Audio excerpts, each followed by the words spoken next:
Hey everyone, this is Brittnee Bond from the Remote Collective and Jessica Gonzalez. And I am so excited to interview Jessica today. What we are going to go into this episode is how did Jessica get on the plane? How are we in beautiful Koh Phangan in my villa that you cannot see right now because we set it up right here, but it's good lighting. But how did she get on the plane? How is she out here being a boss woman, leading an amazing company that's going to change the world? So what practical information can we share with you so that you can also come out here and join us? And then the second half, I want to talk about how did she change her mindset, manifesting things to create this reality. So let's dive right into the episode.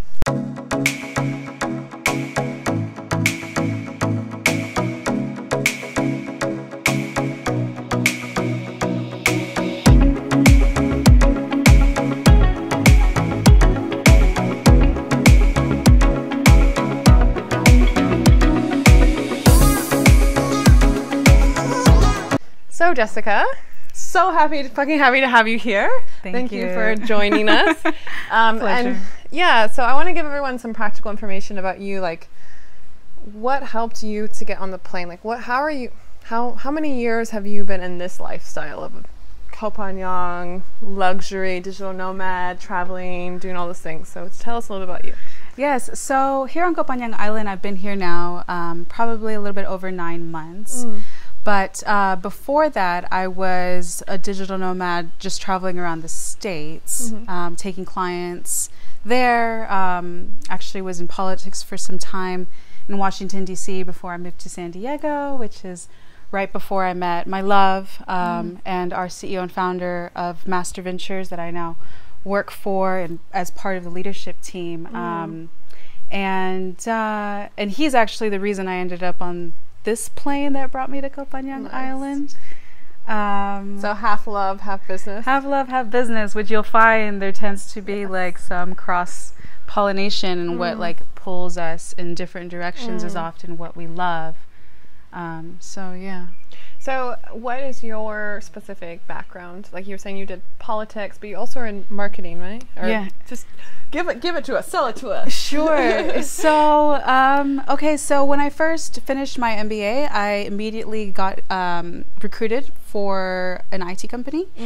And then that became 5 years of doing marketing, advertisement, project management, sales for companies like Microsoft, Google, Amazon, Hewlett-Packard, and then Dell towards the very end. Which is at the point in my life when I also had what I call like a midlife crisis, or I guess a quarter life crisis. Yes, we've all had those, yes. Yeah, where I just realized like I just realized like I've done all these like different aspects of business. I'm good at them, but I definitely bring a lot more to the table than I'm ever going to be compensated for. Yeah. And I just felt like I was done. Like I was done working for someone else. I was just done. And I didn't know what I was going to do. But I like recoiled for a bit, for about a year, and I took a multilingual tech support job for an app company, actually called Hotel Tonight. And that's what pushed me back into the nomadic travel life, because I just worked remotely. So it was a lot less responsibility, but I appreciated that because it allowed me to start working on myself. You know, I started learning about meditation and quieting my mind so I could hear, you know, maybe my heart's desires, for instance, on what I really wanted to do. And that became like a year of self-exploration. And I got into like life coaching, practicing on myself first and foremost. And that's where I really started learning about, you know, like the power of scripting, for instance, and how we can really control like what comes into our lives by spending some time and attention on dreaming in these areas. Yes. So that was like a step back. I think to many people they'd think a step back, but for me it wasn't. It was really like the launching ground, and what got me interested in digital marketing, and what basically brings me here, because I just, in realizing I didn't want to work for anyone else. I wanted to work for myself, and then having a huge heart for the world, and just seeing how like I was feeling this way, but you know, my coworkers were feeling the same way. I was looking at my family. I was seeing a trend everywhere across the board. Like no one was really happy, and everyone was kind of stuck in this like rat race and this loop. And I realized, you know what? Like, what's the common denominator, and how can I help? And how can I help myself? And that's when I realized if I can just learn to market myself online or do business online, then maybe I can help teach others to do this too. And then everyone could ultimately own their lives, do business online, make a good living, but control their lives and how they live it. Reality, yeah. So that brought me into digital marketing. Move the mic up. Keep going, keep going. I started taking, just one client on at a time. It wasn't like the super deliberate thing, like, oh, I'm going to get clients now. It was more like kind of how you and I met. It was like just, organic. I just meet someone, they share their passion, I would share mine. And then it was like, hey, like, I could help you with this. Or they would ask, maybe you can help me with this. And it was just kind of like one client after another, which led me to pack up my bags and move to Washington, D.C. Because I just kind of always knew, or had this like part of me that just knew I'd be involved in leadership and in changing the world. Let's just say it, like new world, like new world order. Basically, why are we like messing around? Like we're fucking changing the world. This is our plan. This is what we're doing.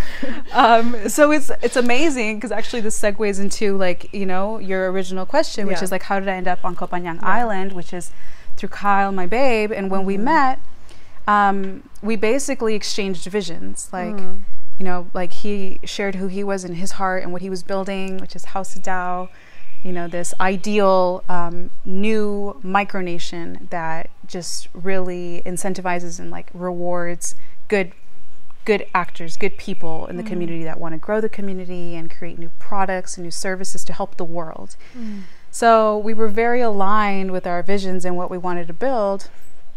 And it was just like, basically like love at first sight. And it was like immediately like, you should move to Thailand. And I was like, no hesitation. Like, okay, I'm coming. I'm coming, exactly. And now that's what we're building is... so they are building a community here on Koh Phangan, which is an island in Thailand, based around cryptocurrency to create like a whole new utopia. Basically. And they want to bring everyone from all different fields to come together and create and like become this new reality. Yeah. Like you're literally creating a little paradise on this island based on cryptocurrency. Exactly. Did I pitch it well? You did. No, that's exactly it. It's built on blockchain technology, smart contracts, cryptocurrency with a cryptocurrency like what we call token economics incentive model. Someone does this, they get rewarded with this cryptocurrency, and it's going to be called our HODL coin, House of Dao token, or maybe the name is to be defined, but so far that's what we're working on. People get to see this interview and the making behind the scenes. Yeah, like in the future someone gets to look back on this and hear what our original dream and vision was. But like you said, we need all professionals in all industries to come together, like the cream of the crop, all the innovators of every major industry to come work with us and bring the best ideas together so we can recreate like the paradigm, like our cultural and governing paradigm, like foundation that we're going to operate off of. Yeah, and one thing I really liked is, you can see behind us, I organize a women's circle mastermind, which is like a business mastermind for women entrepreneurs every week. I do it online. I also do it on the island here in person. And today we were talking about how important it is to have that female energy, like the leadership. So it's run, like a lot of crypto and blockchain is run by men, which is fine. There's nothing wrong with that. But there is a big spot for us women to come in and like lead in different ways. Exactly. And this is very inspiring to me. I just fucking love this. Yeah. And actually you make me think, because you're basically like the queen of organizing these masterminds. And that's something that we need as part of House of Dao, is we need to, and I think to your point of like this feminine energy and needing more women leaders in our industry and as part of House of Dao, is it's that unique quality to build a community that I think women are really powerful in. And you definitely embody it. Yeah, so it's like the nurturing, but also getting shit done and like bringing people together. Yeah. But I really think the world is ready for that now, for us to like step into our power in different ways. And I'm so happy that we met each other in this moment in time. We keep saying how we're on the same timeline. I know. There's a reason why we met. But that's what like the second part I wanted to talk about was that like we have so much more control over our reality, over manifesting our reality. And this is something I'd love for you to share your journey on, because if someone's at home in the States, where we come from, or we grew up, like how they're probably looking at us like, oh, they got, it really bothers me when people say, oh, you got lucky. And I'm just like, honey, I worked for everything. Like, let me break this down for you. But I think it's because there's a big gap in their mindset, in their brain of like, this is where I'm at now, but how do I get there? And we're raised in a culture where people are raised to be workers. They're not raised to create their own reality. Like our government and our corporates, they want us to be like cogs in the wheel of the machine that keeps the economy going. But there's so much of us. Anyway, what do you think about this?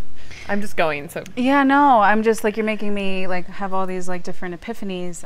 And I think so many different things, like cooking, right? You throw in the eggs, the milk, the butter. I feel like there were different key elements that played a huge role in bringing me to where I am today, and that are already helping me or are already unfolding, like the newness that is unfolding in my life right now. And there's some techniques that I use that have been so helpful, but I think it first starts with like a belief and a desire in wanting in wanting your dream and allowing yourself to want it. So there's like a definite before and after of like, I'm gonna fucking do this. Yeah. It's like, that's like the opening. That's like the emotional, like energetic space opening when you're like, this is possible. This is what I want. And just allowing yourself to be where you are, like not in denial, but like also just look back on your life and see the times that you have changed or made huge progress, and sort of like pull on that energy. You're like, I changed from here to here, and that was a huge leap. And in the same way I did that, I can do this leap. So like, leveraging from yourself, because it's all going to come from yourself ultimately.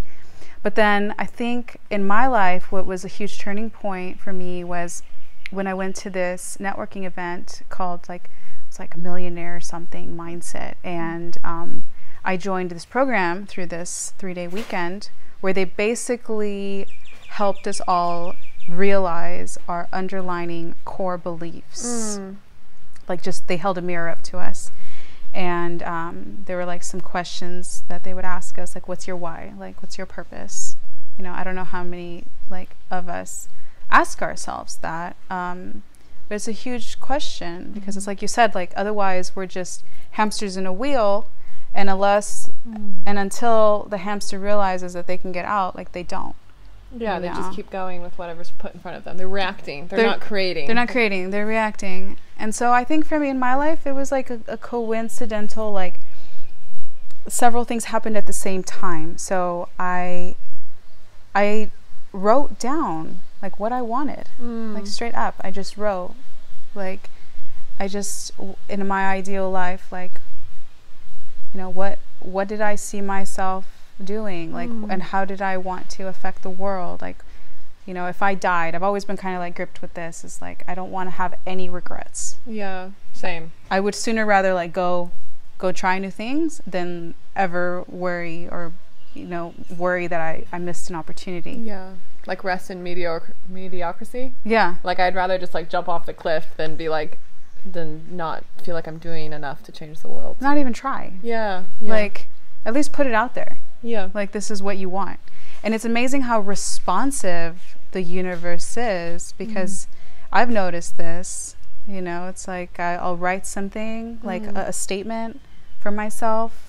I call it like segment intending, where like for my week or my day or my year, you know, beginning of the year, that's super important to me, because you set your intentions. And I always noticed like a huge parallel between what I wrote and what came into my life as opportunities. And so for me, that's been probably one of the most powerful practices, has been just taking a step back from my life, whatever's happening, and just allow myself the luxury to dream whatever I want, whatever's in my heart, and the universe will just start to bring, you know, people or opportunities. I love these conversations. Like this gets me so pumped. Like these are our conversations. Yeah, this is our normal life. So if you want to come hang out with us, this is coffee and lunchtime with this girl. Casual. Like, how are we changing the world? What can we do more? Yeah.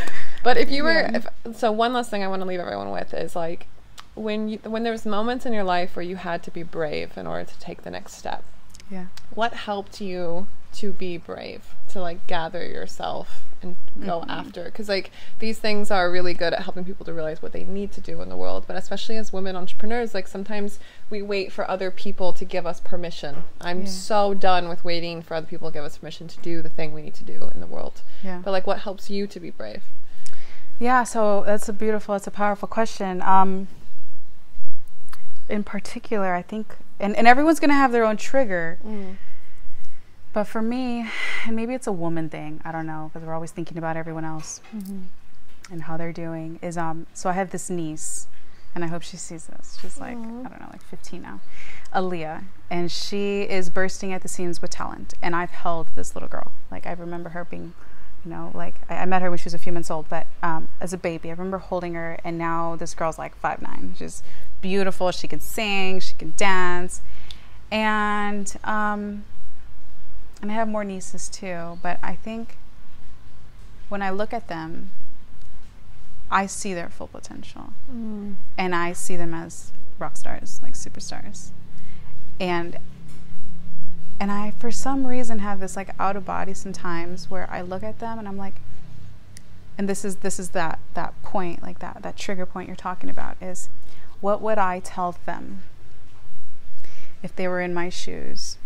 And they were doubting themselves, or they wanted to take this next big leap, but no one's done it before. You know, what would I do? I would want to grab this girl and be like, no, you got to do it. Like, you know, I would just want to tell her like she's everything, and that don't look back, don't look at other people, you know, and to just believe in herself. So I feel like I'll have to I turn that on myself, and I'll see myself as, like in psychology they talk about that, like there's the child you, the inner child and the adult parent. And the adult parent.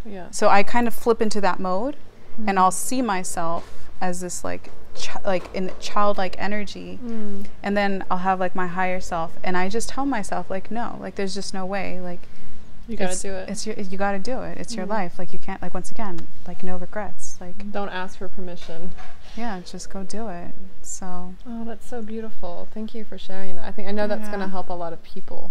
This is why I love this channel. This is why I want to keep doing this, because I want to help other women, like that are like us, but just a couple years behind, or they don't know how to get out of their brains, out of the loops and the stories that we tell ourselves. So thank you for letting me share this with the world. Thank you. So this was so exciting. Thank you for watching. Please support by subscribing and liking. Wait, all the guys will be like, smash the like button. No, we're going to say lightly touch the just touch it gently. Just gently touch the subscribe button and like button, and let us know any comments you have. I'm going to share all the links that she talked about with House of Dow and like everything she's working on. So please support Jessica as well. And thank you guys so much for joining us, and we'll see you next time on the Remote Collective. Bye. Bye.